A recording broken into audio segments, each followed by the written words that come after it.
By age 8, the oldest child is 48% more likely to be diagnosed with anxiety, 35% more likely to be diagnosed with depression.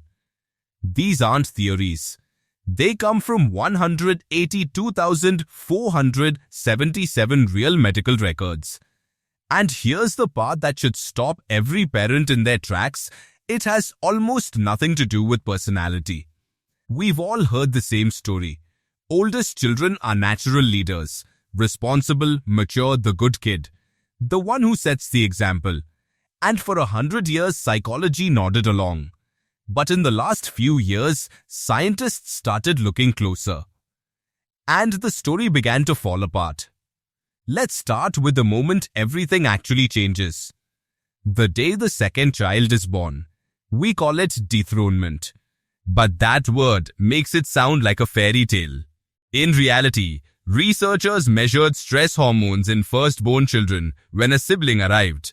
In our closest primate relatives, bonobos, cortisol spiked 5 times above normal and stayed there for 7 months. In Rhesus monkeys, firstborns had twice the blood cortisol of their later-born siblings. In human children, researchers found something even creepier: immune suppression, decreased lymphocytes, reduced phagocytosis. The oldest child's body was literally fighting less effectively. This isn't jealousy. This is biology. And it doesn't happen all at once. Researchers tracked firstborns through the entire first year. They found 2 specific crisis points. The first wave hits at 2 months. That's when the newborn starts looking around, turning over, stealing attention back. Anxiety, aggression, sleep problems, they spike hard. Then things seem to calm down. But the second wave hits at 12 months.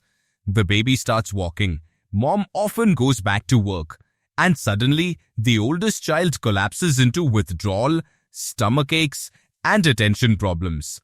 Most people think sibling adjustment is one bad day. The data says it's a year-long arc with 2 distinct crashes. So if the suffering is this real, why do so many researchers now call birthorder a hoax? Here's what they found. Almost every study claiming firstborns are more conscientious used one fatal flaw. They asked just one sibling to rate everyone in the family. Think about that.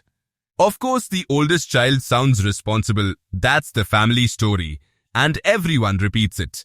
But when scientists finally used independent self-reports from each sibling in massive samples across 3 countries, the personality differences vanished. Poof, gone, and the famous firstborns are smarter finding? It shrinks to about 1 IQ point per birth position. Meaningless. The real reason firstborns score higher? They tend to grow up in smaller, wealthier families. That's it. The oldest child advantage was never about birth order. It was about money and family size. So here's the contradiction that breaks the internet articles. Birth order doesn't seem to create personality, but it absolutely creates measurable harm. How? The answer isn't in who the oldest child is, it's in what happens to them. Everyone blames the mother. She's distracted by the new baby. She doesn't have time anymore. But a 2023 study found something that should flip every parenting book upside down. A poor father-child relationship was the significant predictor of emotional breakdown in firstborns, not the mother. When fathers stayed emotionally available, anxiety, depression, and aggression dropped. The burden of not enough isn't just about maternal attention, it's about the entire family architecture shifting, and the father being the hidden load-bearing wall. And then there's the intelligence trap. Firstborns don't actually score much higher on real IQ tests. What they score higher on is self-reported intellect. They believe they're smarter. They present themselves as the thinker, the planner, the responsible brain. And the family agrees. So the child builds an identity around intellectual superiority. But the measurable advantage is basically 1 IQ point. The burden isn't being smarter, it's performing smarter. Forever, every test, every decision. every silence where they should admit they don't know something but can't, because not knowing was never part of the role. Here's another contradiction. We think having a sibling builds resilience.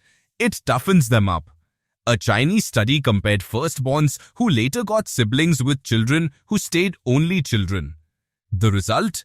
Firstborns had significantly lower psychological resilience, especially in emotional control and goal focus. Female firstborns scored even lower than males. The sibling didn't build character, it eroded it. The oldest child wasn't strengthened by the challenge. They were wounded by it, while everyone told them they were the strong one.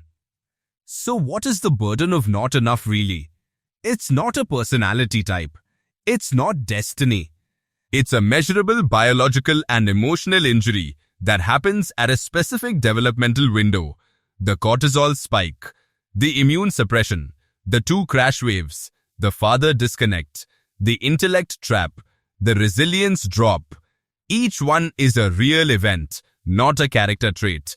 And because it's an event, not a trait, that means something critical. The oldest child isn't broken. They weren't born anxious. They weren't born responsible. They experienced a transition that their body registered as trauma while the world told them it was just their personality. And because it happened through events, not genes, it can be interrupted. The father can stay present. The 2-month and 12-month waves can be anticipated. The smart one pedestal can be lowered. The burden is real, but it is not permanent. And the first step is finally seeing it.